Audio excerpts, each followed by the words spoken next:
One, two. Good to see you out here. Many of you may know I went to Bayside High School. You know, Bayside High School. I know this community so well. I grew up in Jamaica, took the Q31 all the way out to Bayside, Q5, Q31. We had to get up bright and early. Coach Nelson was my coach. There you go. Boy, you got a lot of history. We may graduated together, you know? Okay. That must be wifey, because she's shutting you up a lot. But really, I want to thank the team for coming out today. And this is number what? 26 older adult town halls. I think we've done about 30-something. Regular town halls, youth town halls. How many? 41 town halls throughout the city because it's just so important for us to hear directly from New Yorkers. And just off the top, this is a cooling center. Where's my director here? Thank you so much. You know, this is a cooling center. So this weekend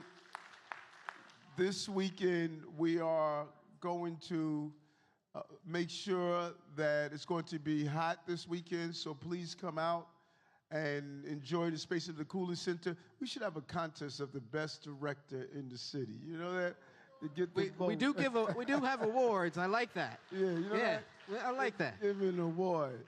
And so we're going to open the floor and speak with you, but I first want to show you this emergency contact information magnetic strip. You can put on your fridge, wherever you want. It was something that my mom told me about when she was with us. And it's just whenever you have to respond to an emergency, this is just basic information: name, emergency contact number, primary care doctor, chronic condition, allergies, medication. Because oftentimes when first responders have to come to your house, gathering this information is important and it's timely, and it could prevent any type of error from happening. Also, Commissioner Stewart is here, and he has a couple of scam alerts. He's going to go, you put it on the table, and he's going to go over it in a few to go over some of the things that people do primarily to older adults, and want to be really on top of that. Commissioner Stewart often shares the conversation where his mom was either scam or attempted scam, So people really prey on those who are home and don't have a lot of the information that is needed.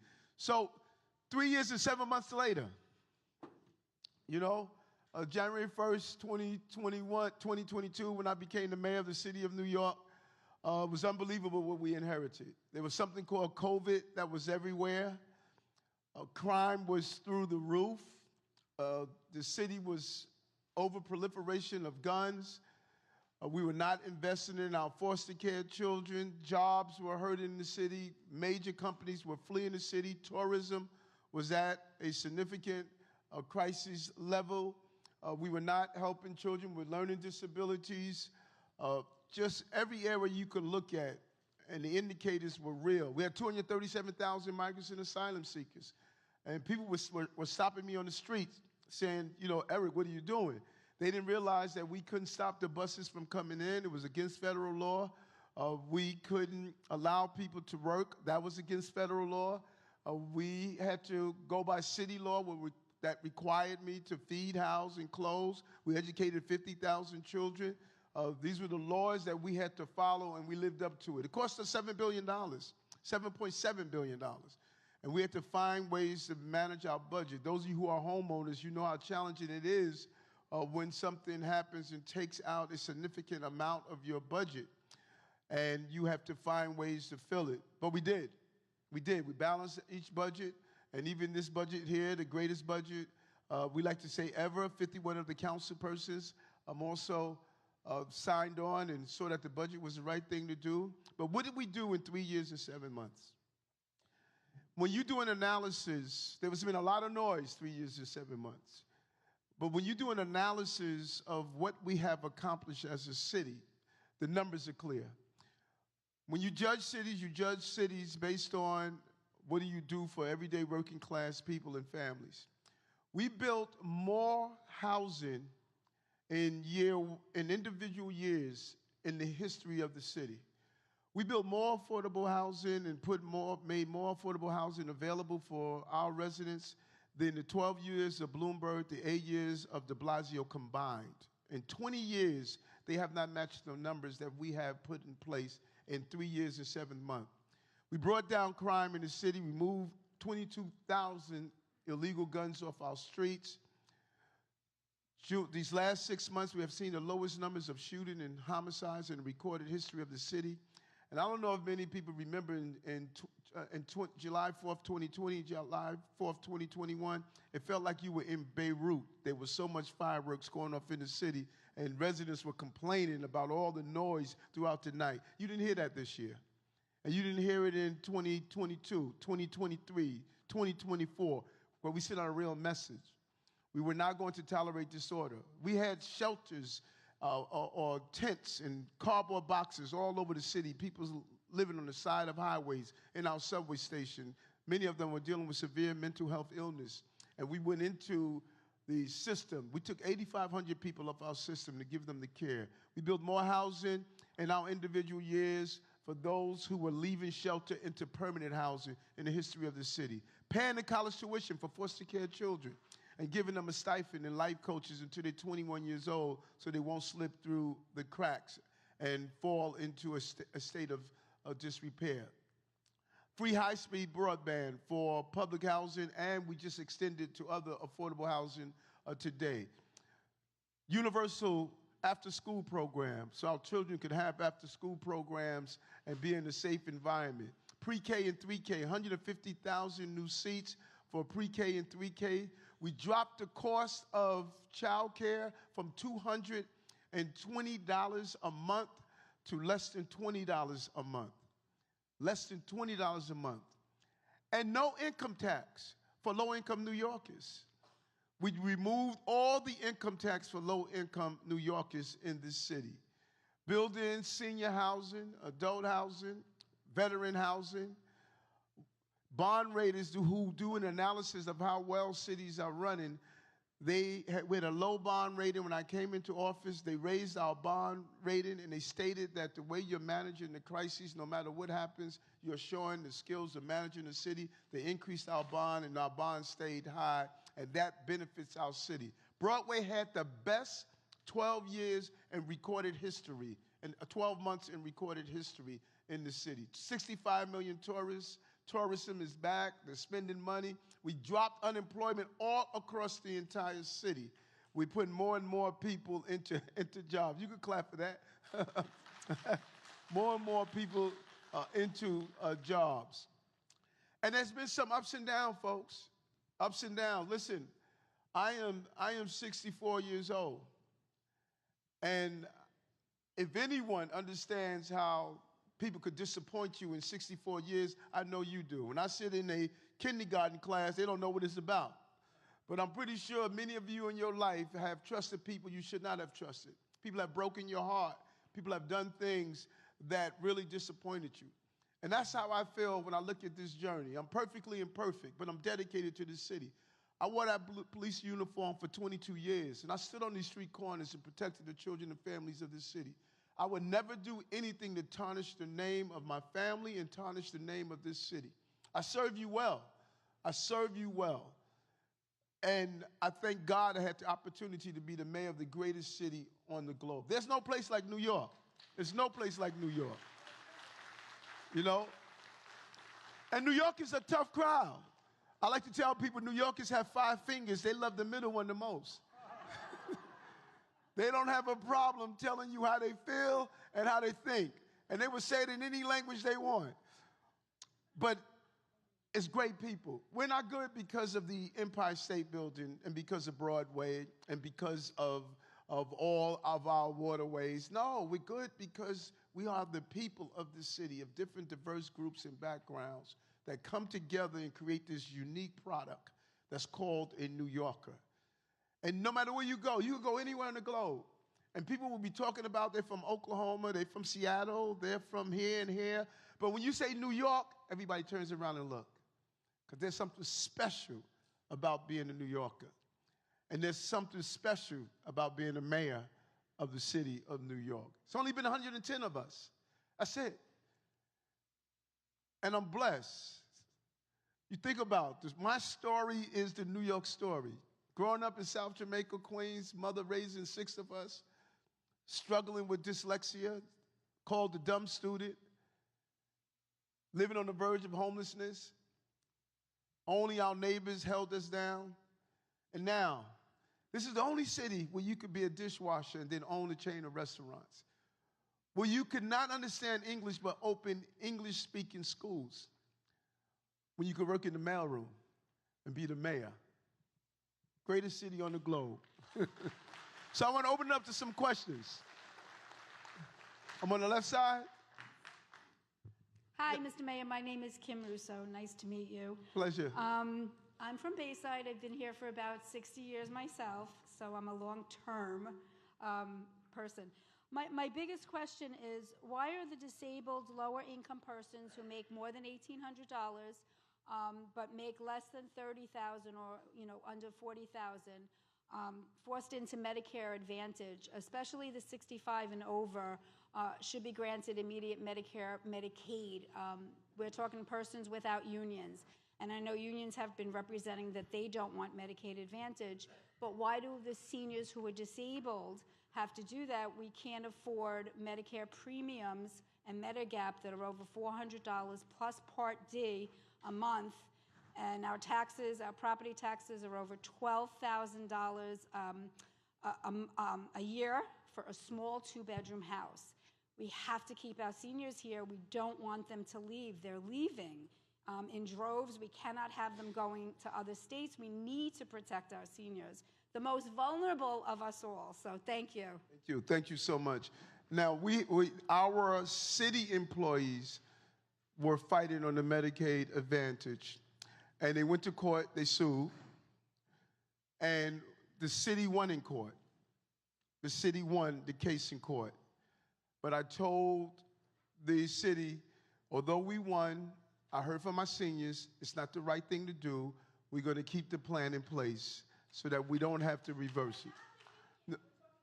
Right. So I just wanted to get that clear, just in case there's some union members here that came into the room with some tomatoes to throw at me. You can keep it in your bag.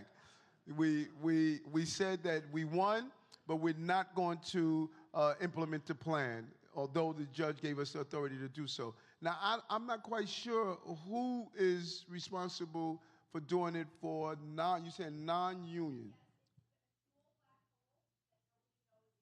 Okay. Mm-hmm.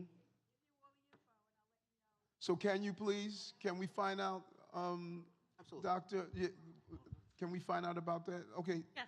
Yeah. I'm going to come to you in a bit, and I'm going to get all your information, okay? Okay. All right. So let's see if we can fill that hole. I don't know if it's the state or the city, so let's see if we can fill that hole, okay?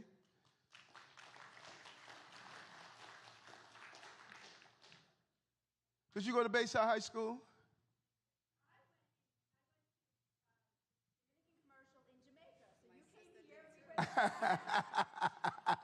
Jamaica High School on the Hill? Okay. Okay. Love it. How are you, ma'am? Hi there. Nice to meet you. Good. You mentioned Bayside High School.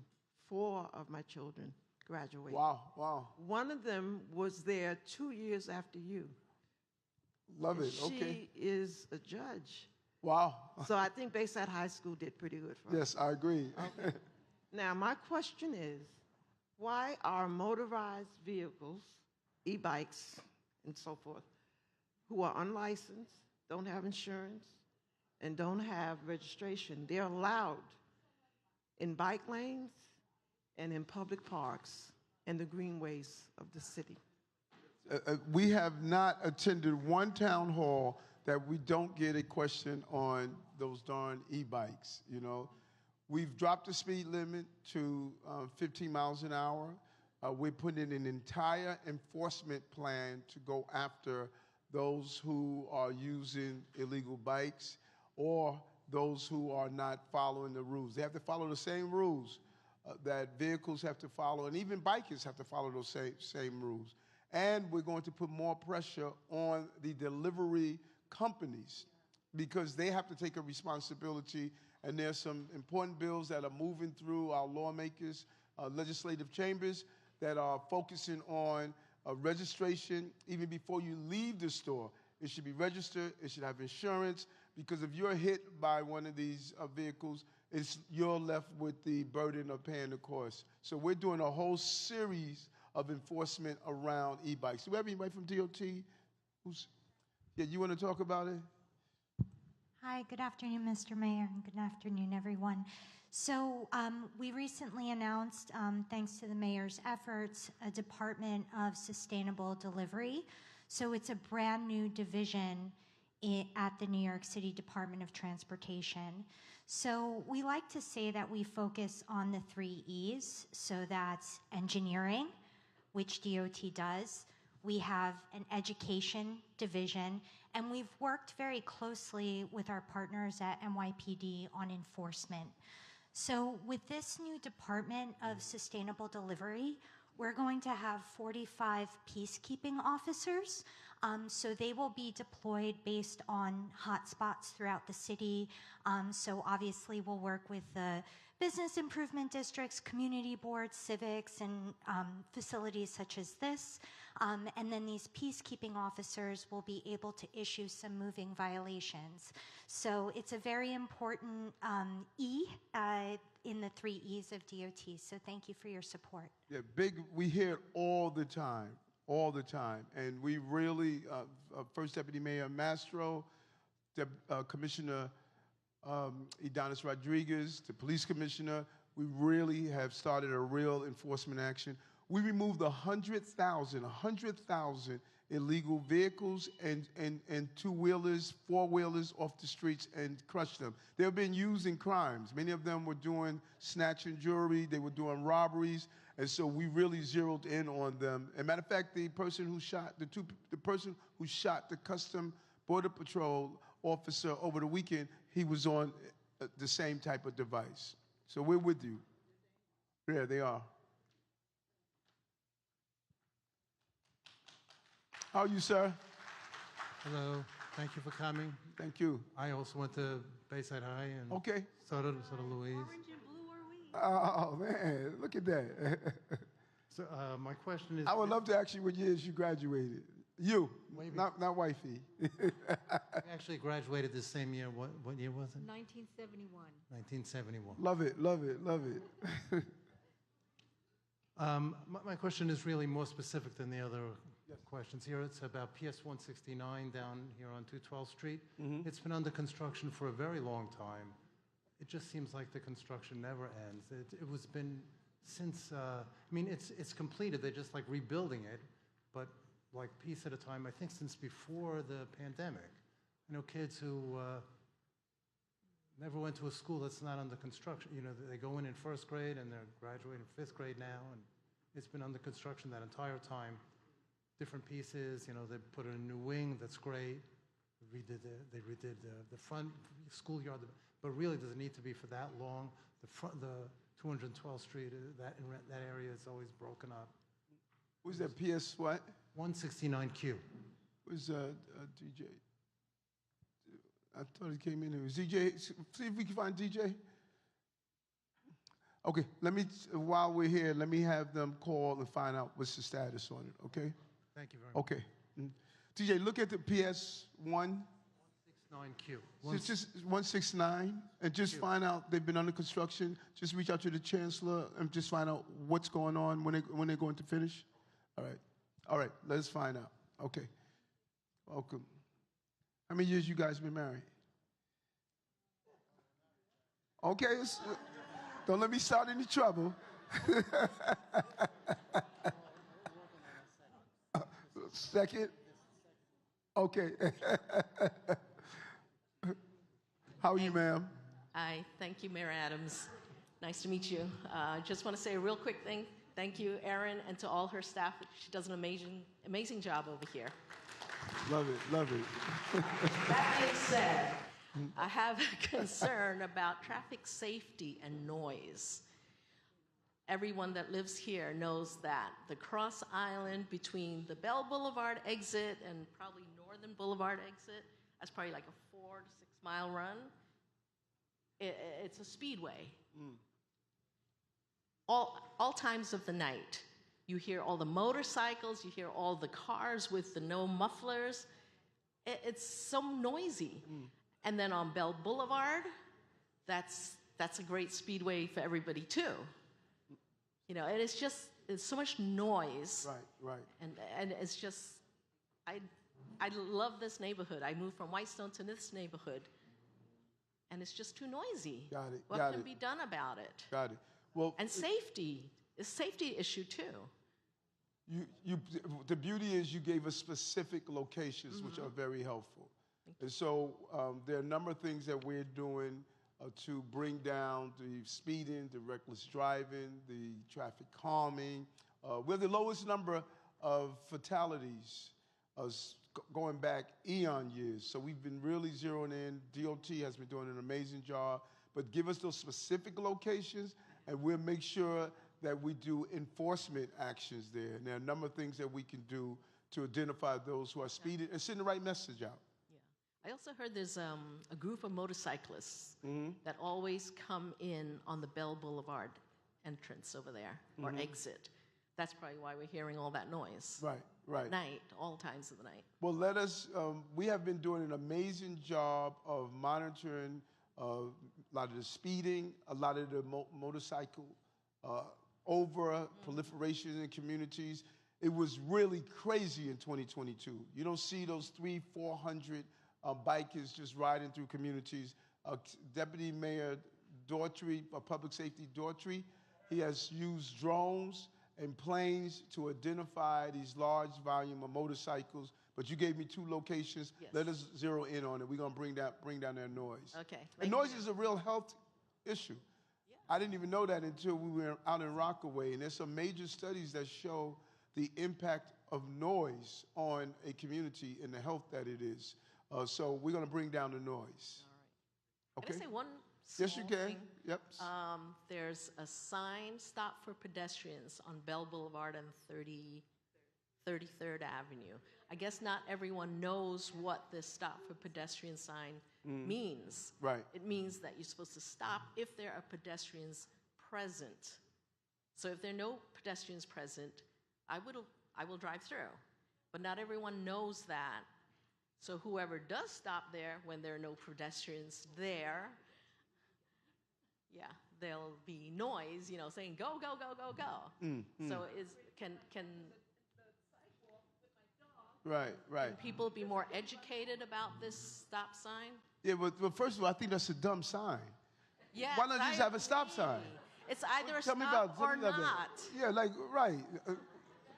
Why they don't have just a stop sign? I don't understand.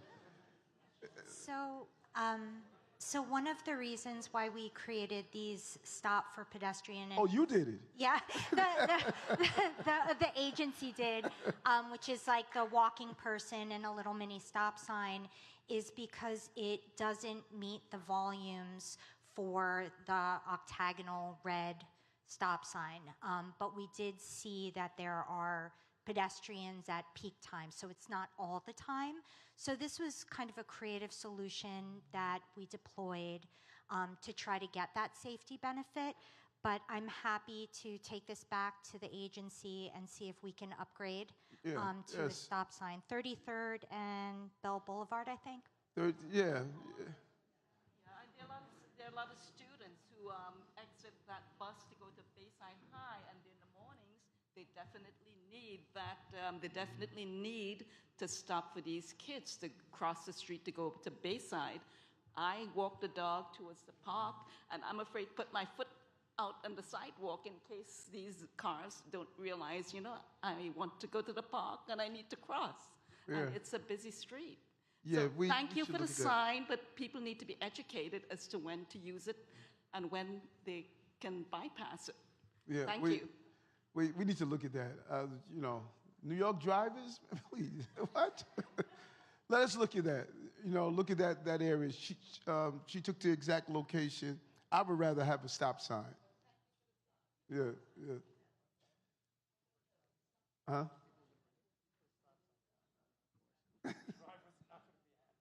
Yeah, I know they're not, you know. How are you, sir? Yeah. Good afternoon, Mr. Mayor. Good to see you. Are you My a teacher? question is why in the city they have the cars parked away from the curb, and then they have bicycles and e-bikes, and then the sidewalk. They showed it even on TV that the school bus stops there, lets children, maybe 10 years old, run to get to the sidewalk. You know how they hate school, they want to hurry up and get home. And bikes are coming very fast, and it's a dangerous situation for these kids. Who could, in their mind, put those cars away from the curb? She did. Who is it? I'm only kidding. No, she did. What's up with you? No, what happened? Bad idea. What happened is they consider those sort of protected bike lanes. And we have reshaped, like on Bedford Avenue, we were having the same problem, Bedford Avenue in Brooklyn, where children were running between the cars, and we saw it was a dangerous environment, so we reshaped them. That design was designed to sort of prevent people from speeding and to create a protected bike lane in the area. Not all of them are like that, but that was the design that was put in place by the DOT. Okay, are you a teacher? No, I'm not a teacher. Okay, did you wear a tie for me? Yes, I did. Yes, I did. Excuse me. Just out of respect for you, Yeah. for being the mayor. You're a good man. You know, a good man. You know I that? give you your props. You know that?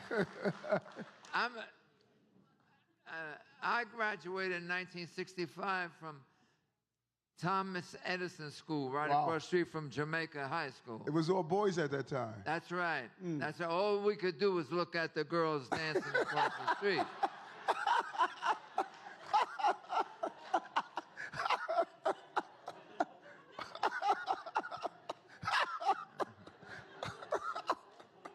And there was plenty of that.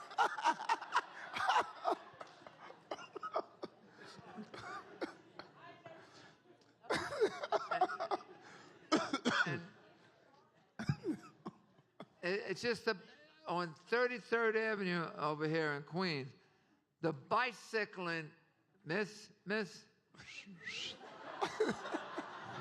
bike lanes are in the middle of the street. And the cars are going this way and coming that way. I don't know who designed these things. Now we know. So do we have numbers? Do we have numbers? Come on. Are we dealing, Inspector? Are we dealing with any accidents there? Do we know any numbers over there? That location is actually in the 111. I'm the commanding officer of the 109 precinct, but I'll bring your concerns to Captain Ram Lochin, who's the CO there, and I can speak for in my precinct, which I'm sure Captain Ramlochan is doing as well, is we have dedicated traffic units that are out there issuing summonses, conducting enforcement on these bike lane roads to ensure that everyone is in compliance, and we'll continue to do that. Colonel. Inspector.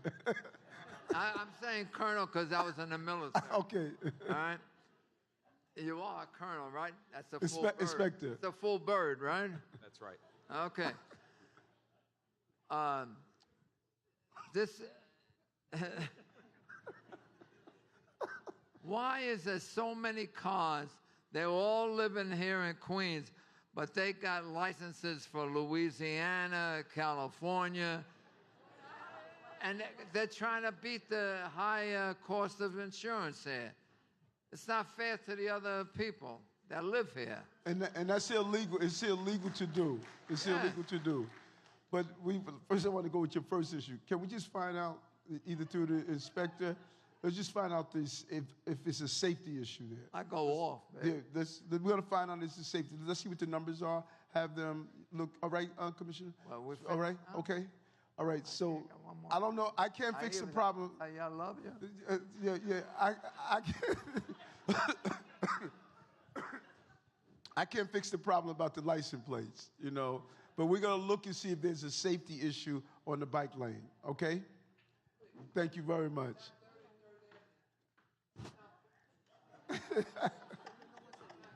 Yeah.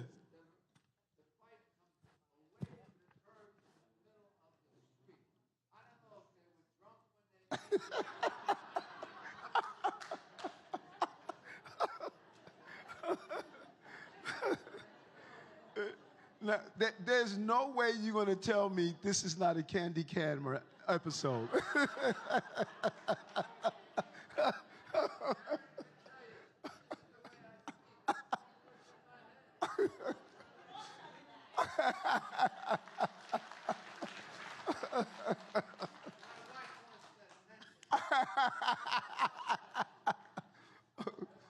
All right, thank you. Thank you.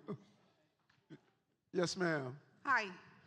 I want to welcome you to the center and giving us this time. Thank you. My name is Theo.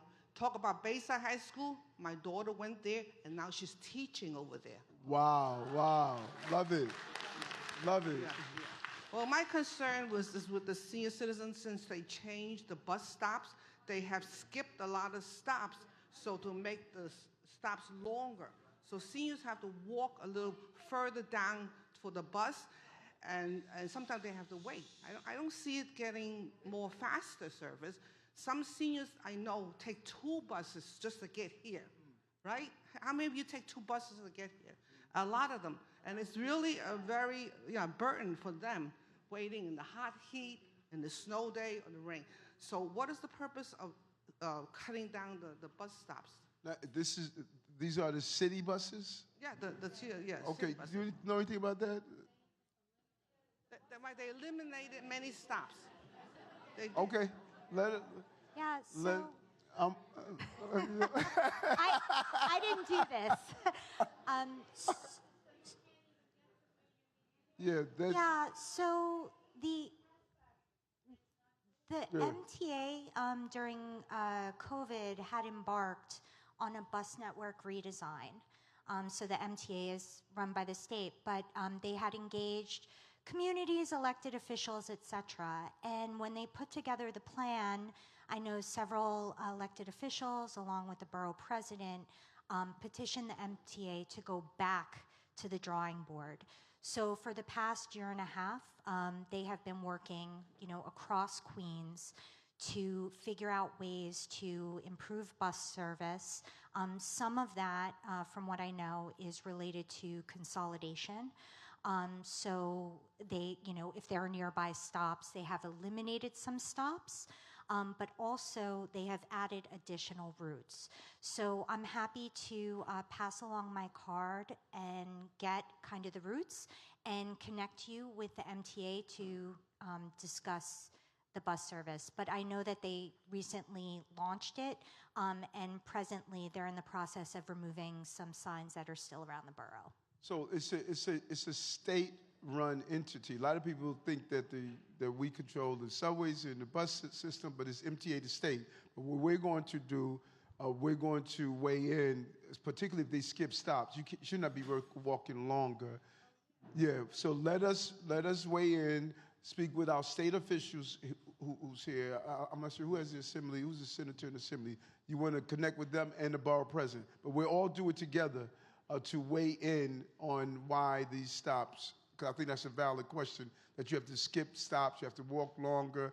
Sometimes people design the city based on a one-dimensional approach. They don't design it based on those who are mobility impaired for some reason, those who have to move longer. And so we need to make sure they do just that. Now, we're doing something where we go out and do the street. Why don't you explain some of the stuff that we're doing around? Sure. With my colleague here at DOT, by the way. I'm the most popular person today again.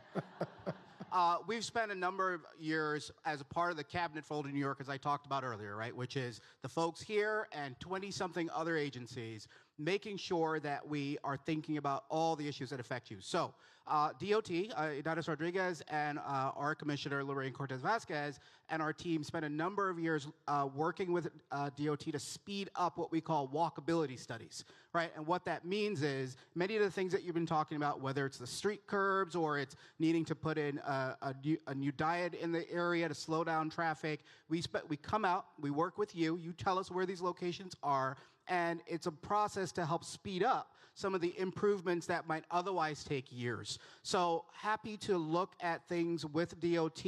If there are additional areas, happy to come out with you. I'll be there too. And then the third thing I would offer is that we have transportation contracts or sometimes transportation services built into our older adult center contracts. So I asked the question to the team to just triple check if there are things we can do for those of you who are taking 2 buses to make it easier to get here on a daily basis.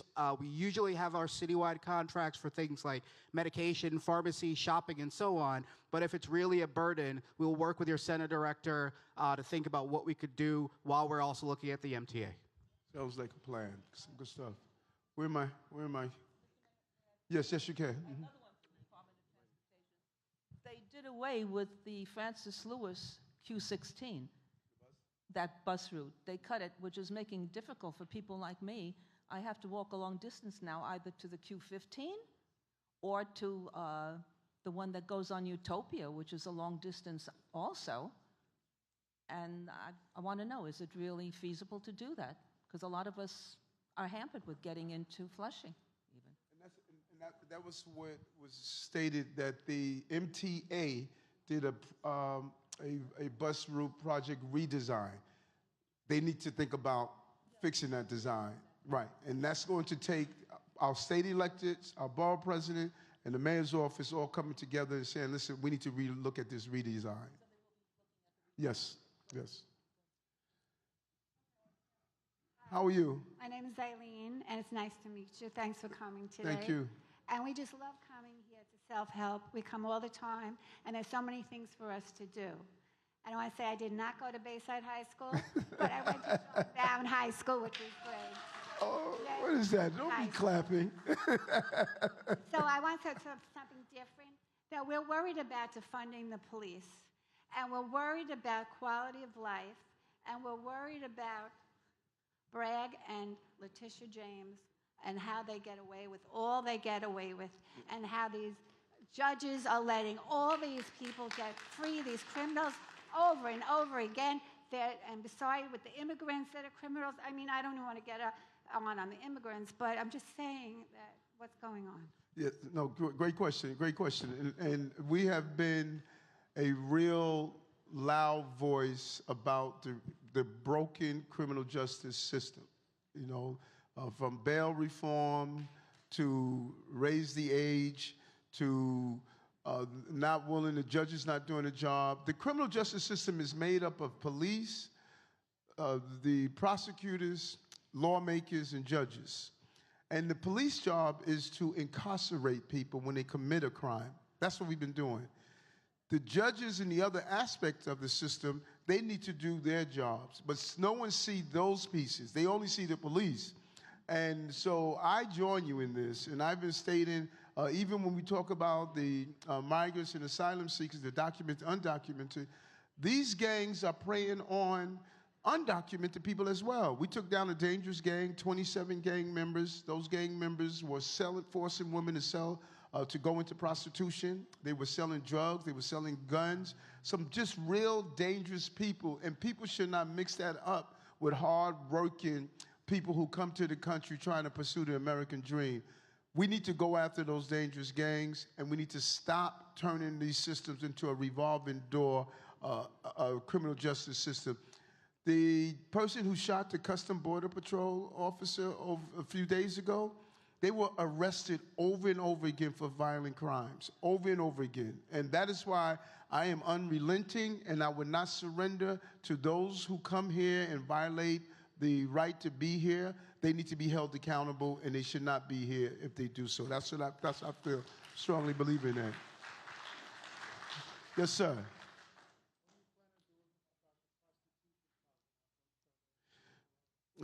The residents there. Now, he said, what are we doing about the prostitution problem on Roosevelt Avenue in Corona?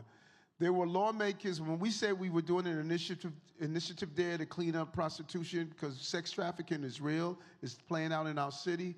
There were lawmakers who got angry with us to state that why are we stopping the prostitutes from being on the streets? We ignored them.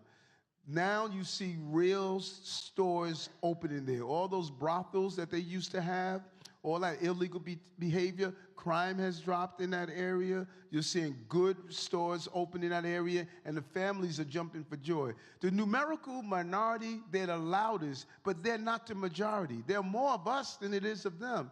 We just got to ignore their noise and do what's best for the city and for the working people of this city. And I'm a master at ignoring the noise of all those people who are yelling at us, you know. I did it as a cop. People used to call me all sorts of names, you know, and I said, you getting this summons anyway, you know.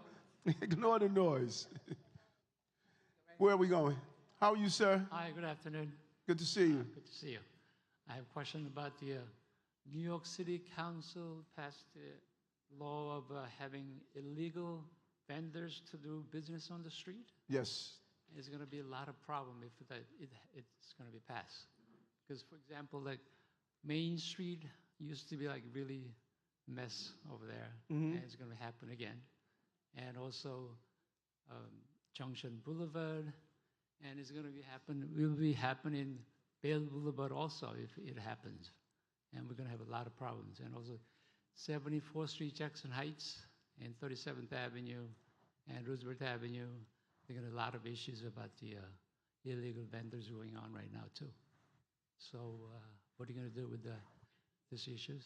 Sandra, that's another area we hear a lot of complaints. Sandra Ong, the council person who was from that area, called us back in 2022. First year we were in office. Main Street was a mess. You know, illegal vendors, and you've seen a lot of illegal vendors. They were on the Brooklyn Bridge. They were in Coney Island.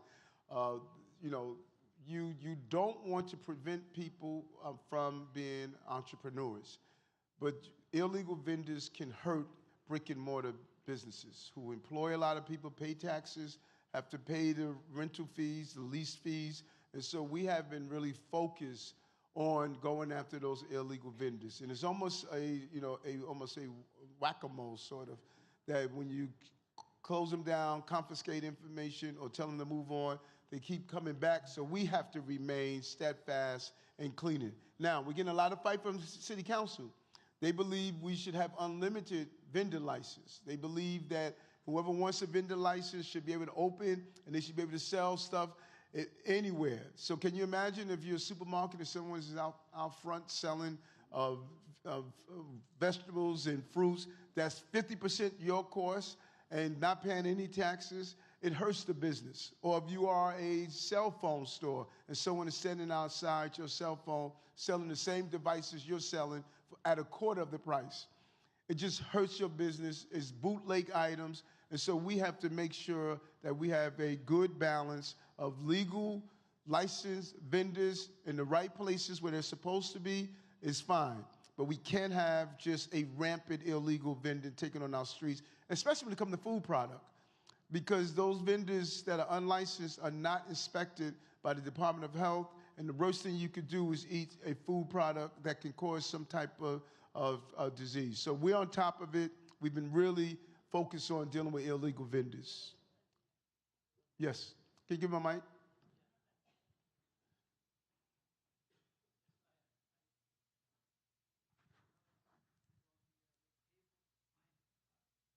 Is it on? It's about to sign your, to pass the law. Is it you're the one you decide to not to pass? Or? Great question. Yeah. What happened, the city council will present a bill. I sign it into law. Right. Or if I don't sign for a certain period of time, it automatically becomes law. If I vetoed the bill, then they have to go back and get a 3/4 majority to override my veto. And if the bill is currently, that you're speaking about, if it hasn't gone through yet, it's probably on my desk. I would have to look at it and make a determination of the next step. So I hope there's a veto. The bill. Sounds like a plan. Yeah, because it's going to be, store owners has to pay the, insurance, and then there's something up of it, something happens in the street, and there's someone falls, and the owner has to cover that cost, right? Yes. Yep, yeah. I agree. Have DJ find out where that bill is located. DJ, see where that bill is located? It's the vendor's bill. Okay. Did they give you information on that school? Okay. Let me find out where the bill is, okay? So they made me come over here, Mr. Mayor, because they said they shy. But they're not really shy. No, so I actually have 3 questions here. One, I feel is very important. A couple of seniors have asked about going back to work. And I know that you have something planned, so I want you to be able to explain that. Yes, we love it. We love it. Listen, age is nothing but a number. Man, your wisdom is needed on so many levels, and we have a whole program that, age discrimination cannot happen in the city. So I love that question. Oh, hi. Who wants to give back and work? Who wants to who wants to serve and give some hours to community to help young people and communities? All right, there are a number of people here. So on any given year, we've got about 500 older adults or seniors or seasoned people, words that I hear that people tell me, and you could do a number of things. We have a foster grandparent program that is really a community service program where folks over 60 might be working with young people in early childhood education and being there to support them with their social, emotional needs and make sure that good outcomes happen. We've got a program called Silver Stars that is for retirees from the city. And it also includes folks who have worked before, who want to come back and give typically to government and nonprofits. So over 700,000 hours of service, and we want to make sure that people get employed. We've got our summer interns here, Mr. Mayor. I mentioned this earlier to everybody. Summer interns, raise your hand. There are 2. He was shy. He didn't want to ask the question. You're shy. You're not shy in the office. Then we've got 30 others back at our office because we commit to intergenerational. The thing we ask employers, entrepreneurs, and others is commit to older adults too, because you are making sure that that experience does not leave the community and we continue to serve. So our Silver Stars program, which includes city retirees and folks from community who want to help out the city and nonprofits, that is in place. And then we got money from the federal government for a program called Silver Core. If you are interested in that program as well, that is to get you to a job. We have training at our office. We have service that happens in a lot of the nonprofits. Stuart Kaplan over here, who runs self-help, which includes this center, a lot of affordable housing. They know that you can come back and serve, and I hope you've already hired people too, Stuart. That's the commitment that happens. A lot of folks get hired by nonprofits, but we need more, and we need our employers in the city to step up, and we're looking at investing even more in these programs. Thank you. So how would people, how could they find out? Where's a good place they could go? Sure. So NYC Aging, there's online, but you could also call 311, because 311 can get you anywhere in the city. 212 Aging NYC, 212 Aging NYC. Your center director has all the information. We will get you flyers at the center if you're interested in serving as a foster grandparent, or if you're looking for a job and training. That's the thing that we're going to follow up on. Great. I'm going to come to you, sir. I'm going to come to you. Okay. Yeah. And this young lady, she joined this conversation late, and she wanted to ask this question. She was concerned about housing, but she heard there's some zoning going over by Whitestone Bridge. Does you know anything about the rezoning for housing over in the Whitestone area? Yeah, we passed something called City of Yes to get more housing. We have an inventory problem. The demand is not meeting the supply. And we had to do a little bit more housing throughout the entire city. It is one of the most comprehensive housing plans in the history of the city. And it's calling for a small amount of housing throughout the entire city so that when your grandchildren come home from college or what have you, they can afford to live in the city. The prices are so high because the inventory is so low. The supply and demand concept is alive and well in this city. We have such a small vacancy rate that we have to build more housing. But it's not to overburden communities, it's just to make sure we find the right balance in the community. We have 59 community boards in this city. 10 of them were building more housing than the other 49 combined. And so we need to balance that out. But it's not to overburden communities, it's to find the right amount of housing. And your city council members really were part of the process to make sure we didn't overburden communities. Thank you. And the last question, Mr. Mayor, is for safety reasons, trees on Francis Lewis Boulevard in the Whitestone area neighborhoods and throughout Queens are too tall. Do you know when maintenance can be done because they are not pruning the trees in Queens? Yeah, the Department of Parks, we don't have anyone here from Department of, oh, okay, there you are.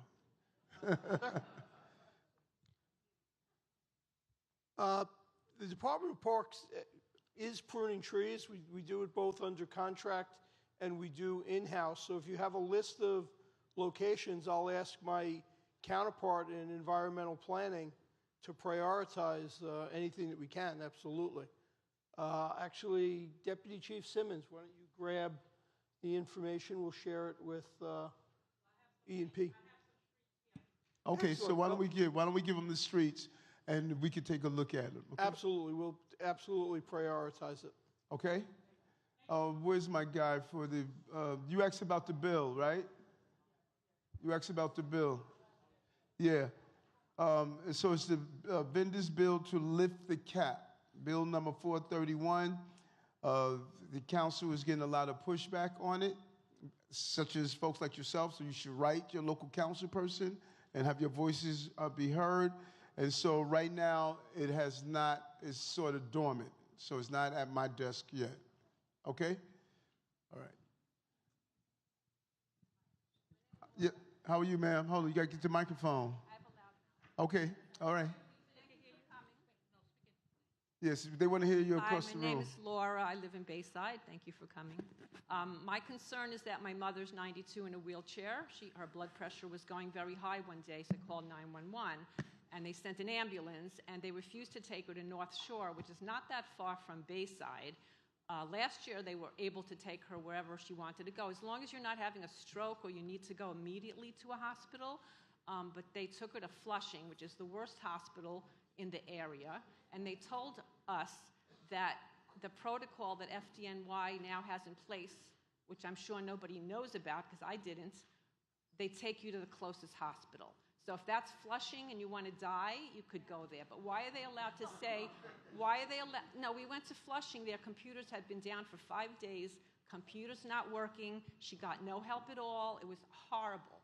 So why is FDNY allowed to say you can't go to a hospital where her doctors were and all her records, and any age, it doesn't have to be the elderly. I mean, if something happened to any of us, you want to go, if you're able, to the good hospital, right? So why is FDNY able to decide? It was a Flushing ambulance, so I don't know, sorry, how that works, but you should be able to go to any hospital, right? Yeah, Years ago, they were doing that, and we pay a lot of taxes here, so we should be able to do that.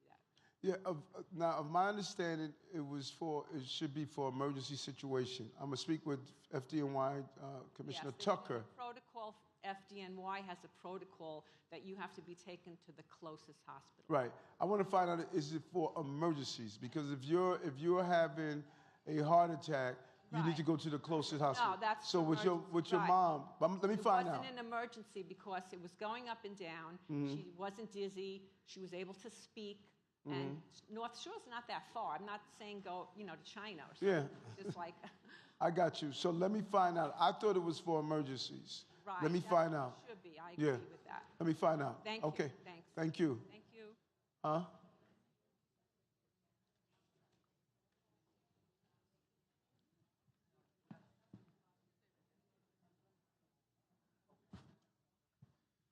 Good afternoon, Mayor. Good afternoon. How are you? I'm over here. Yes. My name is Alan Berger. I'm the president of Bay Terrace Garden Jewish Center, and I'd like to make a compliment for you and to Inspector Kevin Coleman, Inspector, because we met last year on Rosh Hashanah, and we had police presence. The 109th is tremendous. They're always there for us. We have a rise in anti-Semitism, and they're our partner, and they're always there.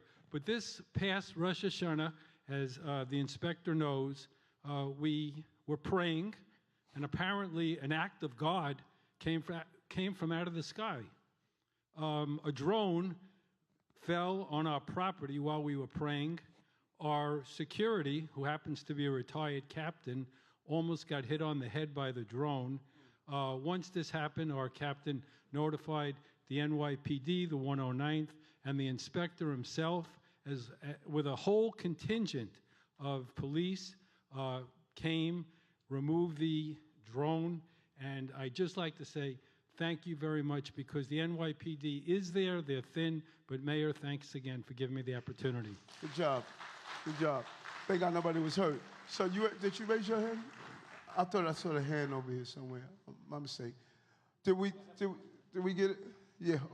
Did we get it? I got a bounce. Once we do one, we're gonna open it up. Huh? If it's quick, because I got to get to a live interview. Huh? Yo, hold on. Hello, how you doing? How you? Glad you could be here. Yes. My wife arrived late, but she reminded me we have a problem. I don't know that I have a problem, but we have 4 businesses on a 2-block stretch of 32nd Avenue in Bayside, where they have something called foot spas, and I would gather that they're probably just another name for a massage parlor. Interesting. Okay, so we worry about the sex workers on Roosevelt Avenue, but I feel that people who work at these places might also be people who are trafficked. Love it. And I can't understand how a 2-block stretch of businesses, 4 of them could be massage parlors. So can we, Commissioner, let us check it out. Let's check it out. You know, we don't know if in that area there are a lot of people that have foot fetishes, but we'll check it out. Thank you very much. All right. Can we get the location, please? Yeah. You're welcome. Yes, ma'am. Yes. Yeah. Oh, I'm sorry. Yeah. So regarding bicycles, it's wonderful that we have these terrific bike lanes, but there are many cyclists on the street who, as we all know, don't follow rules, pass red lights, go down the wrong way. And I've almost knocked over a few cyclists myself because they're on the wrong side of the street. Is it possible to require them to have a permit, license? It would be income to the city. It doesn't have to be a lot of money, but whoever's using the road would have to learn the rules of the road. Is that possible, or is that not our domain? Well, the people who ride bikes, mopeds, scooters, they must follow the same rules and procedures that vehicles follow. And since we're having a larger number out now, there's a lot of conversations and talks about exactly what you're saying, licensing, registrations, etc.